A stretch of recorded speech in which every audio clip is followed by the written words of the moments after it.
Hello, my friends. Thank you for being here. And my friends in the studio audience. And I just so happy to be doing this second part of the show, Time. Yes. Oh my goodness, there are so many songs. They're more than you can imagine. I mean, that talk about time. I mean, you know, the lyrics are about time. Well, I picked these. They're different genres of music. And I think you'll like it. I am wearing some beads that Sally Fosnight made for me. And actually, she was a belated birthday present. Judy McNanny, that lives here, makes these. And they're made out of paper. But they look like stones almost. And so Judy taught Sally how to make them. Now Sally is making them like crazy. I mean, she's got racks of them, and all different colors and everything. So I'm honored to wear these beads today. I think they go pretty well with my top. Well, let's get going, okay? The first song that I did now was called "Once in a Lifetime." That came out in 1961, and it was in a musical called Stop the World, I Want to Get Off, and Anthony Newley sang that. The next song, Once Upon a Time, that was a big hit for Tony Bennett, and came from a 1962 musical called All American. Yeah. So, and in the musical, Ray Bolger was in that musical and sang that. So that's Tony Bennett. That song's been Once Upon a Time had been done by so many recording artists. And one of them was Bob Dylan. Yeah, for our Bob Dylan fans. Okay, let's go to the next two.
First song I did, A Sign of the Times.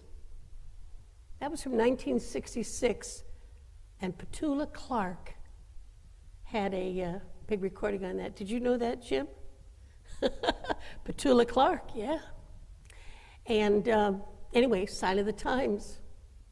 The next one is from a musical that I happen to really love, La Cage aux Folles. And this musical came out in the early 80s. The Best of Times is the name of that. Yeah. The Best of Times, now. Actually, I think I'm in my best of times. Even at my age, you know, I'll be 83 next month. And I don't know, I just feel like this is really my time of life. I'm loving it, loving it. Okay. I had two good friends visit me. Some of you out there may know them from the Steamboats. Thurston and Nancy, Thurston Faulkner and his sweetheart Nancy. And they were here for 3 days and stayed at a motel just outside the village, and so came to visit me to the lounge a couple of nights, and also watched me direct my Sunshine Singers, my chorus. So Thurston and Nancy, I know you're not going to see this till you get back home, because they're driving, but anyway, it was just wonderful having you here. It really was. Okay. Well, remember this one?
First one. Did you know it? My grandfather's clock. Yes. And that came all the way from 1876. Yeah. But the earliest recording of it was like 1905. My grandfather's clock. How many of you have a grandfather's clock? Maybe a grandmother's? I got a cuckoo clock.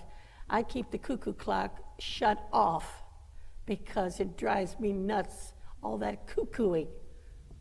So I spent all that money for it, buying it in Rothenburg, Germany, just to look at it, because I won't let it cuckoo.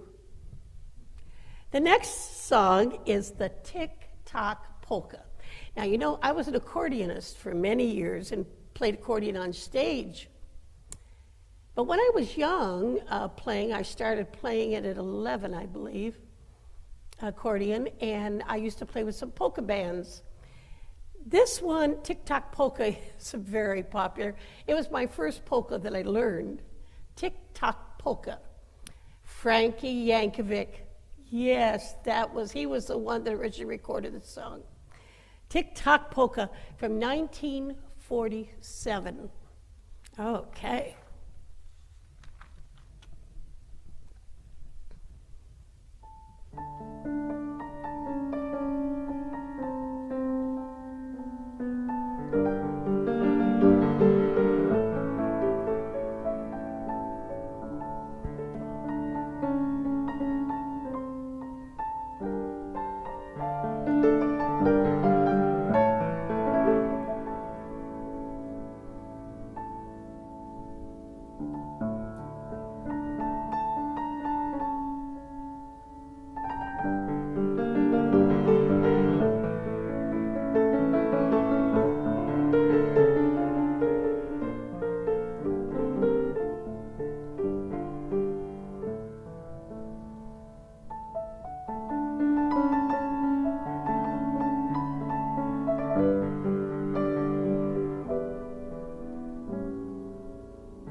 First one, time in a bottle.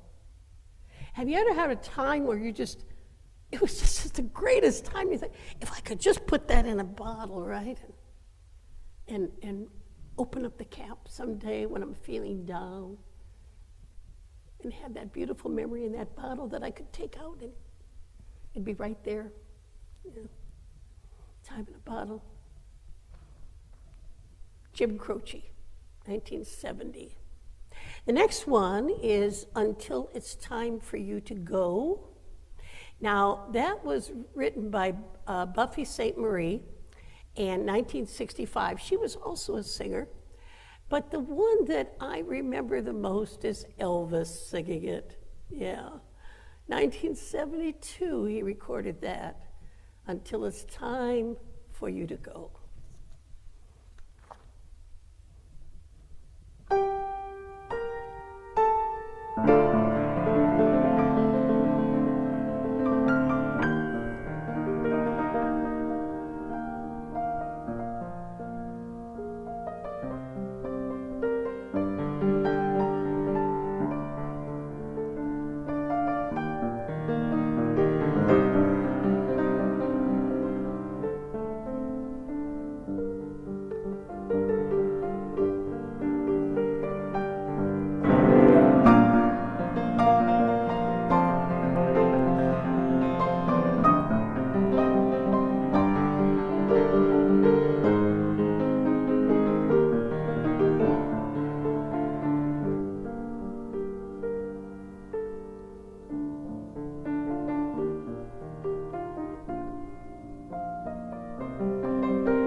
A Time for Us.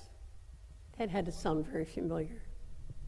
Love theme from Romeo and Juliet. It's a beautiful, beautiful song. Won many Oscars.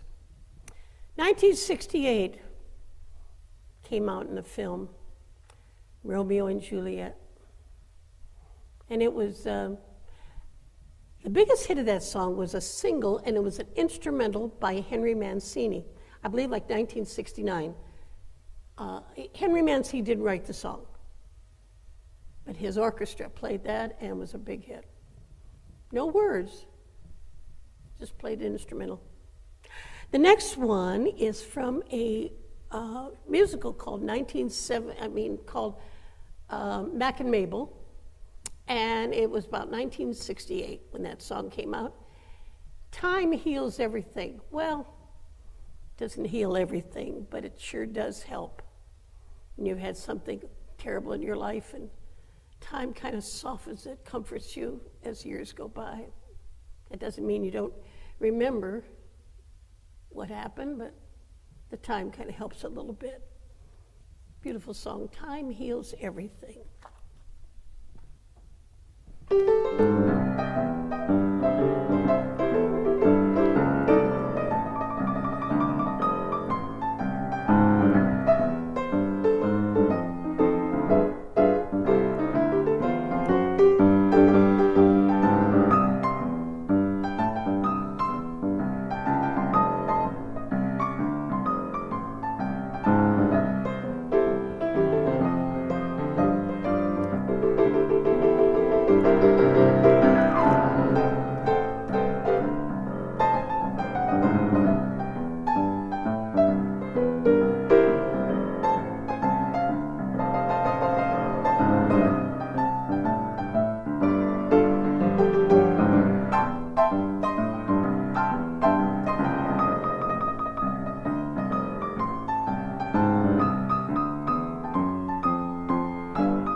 You know the first one, Patsy Cline's Walking After Midnight, right? 1956 she came out with that, Patsy Cline. Yeah. And then the next one, it might sound a little familiar, but you probably forgot the song or who recorded it. The song is called Midnight at the Oasis, and it was done by a female recording artist, Marie Muldaur. 1974, Midnight at the Oasis.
Rock Around the Clock.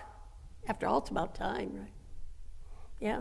1953, Bill Haley and the Comets. And the next one, you know, Dolly Parton's 9 to 5.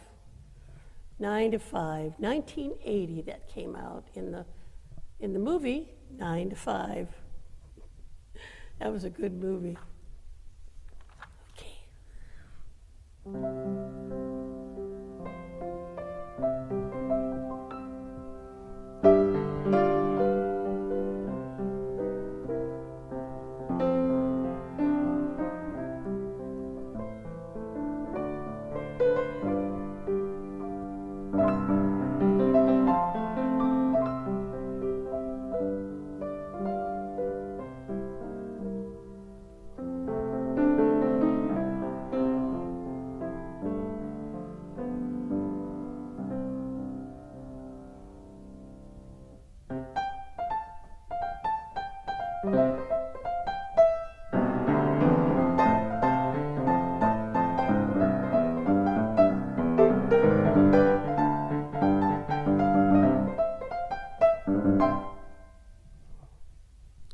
Number one was, first one, Now is the Hour.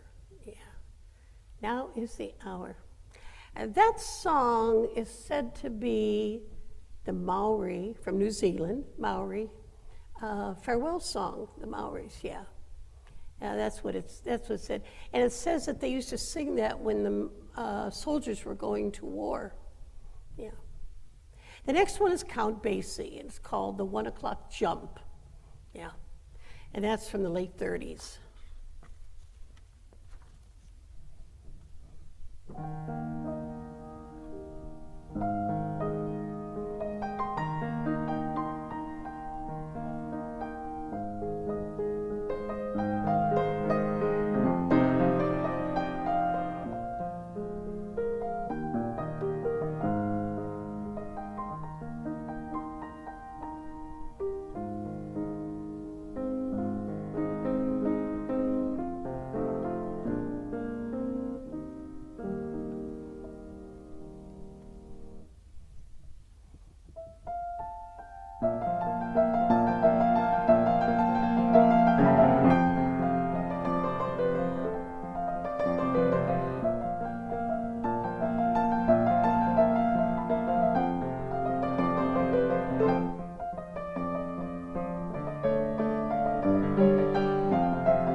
First one, it's just a matter of time That was a Brooke Benton big hit, 1959. Yeah, he also co-wrote the song.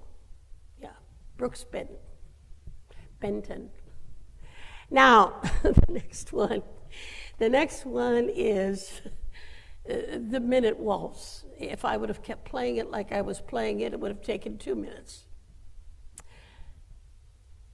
You know, I'm self-taught. Never had a piano lesson in my life. And I do pretty good at it. But I will tell you that there's any kids out there watching, and if you're taking piano or thinking about it, or mom and dads or grandparents, tell those kids that even if they want to teach themselves, to get a book of Chopin's etudes, because I didn't do that. So it's very difficult for me. I do my own arranging on all of my songs. And my fingers can go everywhere they want to go. But reading it is different. So kids out there, get a book of Chopin's etudes and work them. They're fun. The only thing is there's no chords with them, and so you can't really do your own left hand. You've got to follow what the books say, but do it. And keep teaching yourself how to play. If you don't want to have a teacher, do your own thing, do your own arranging, but get yourself a book of etudes, okay? Chopin, Debussy did them too, Claude Debussy, but Chopin, he had a whole album of nothing but etudes. So, but all that, what I was doing there,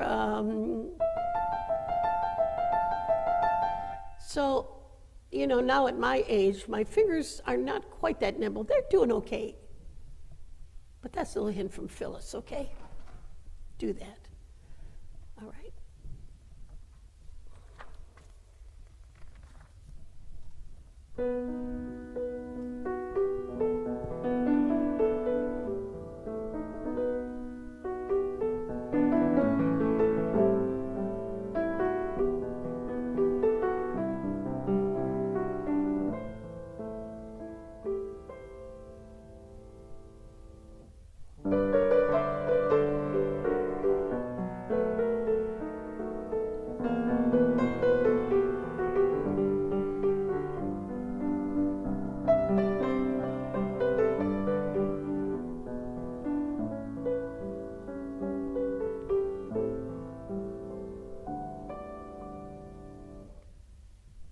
I didn't know what time it was, yeah.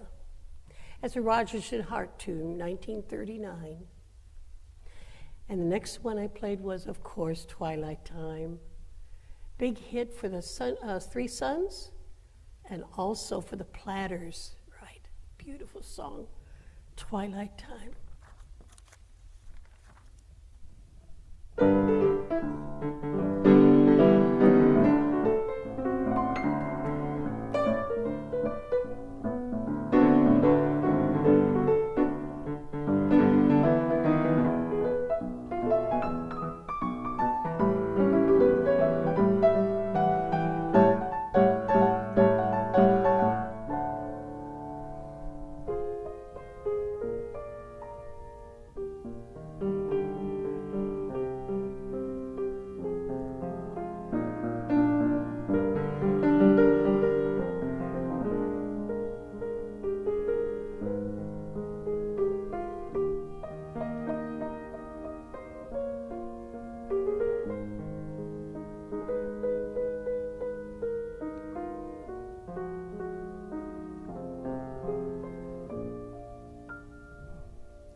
Sleepy Time Gal. Sleepy Time Gal. Big hits for Mills Brothers and also Bing Crosby. Yeah. 1924. And the next one is Every Time We Say Goodbye. From 1944. It's a wonderful song, wonderful song. That's a Cole Porter tune. Well, folks, before I go, I want to end with the song that I did for part one of Time, just because I love this song so much, by Andrea Bocelli. And when he did the duet with Sarah Brightman, just a beautiful song. So I want to leave you with this. Thank you for coming. Thank you to my studio audience. And the song, of course, is Time to Say Goodbye.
Thank you for coming.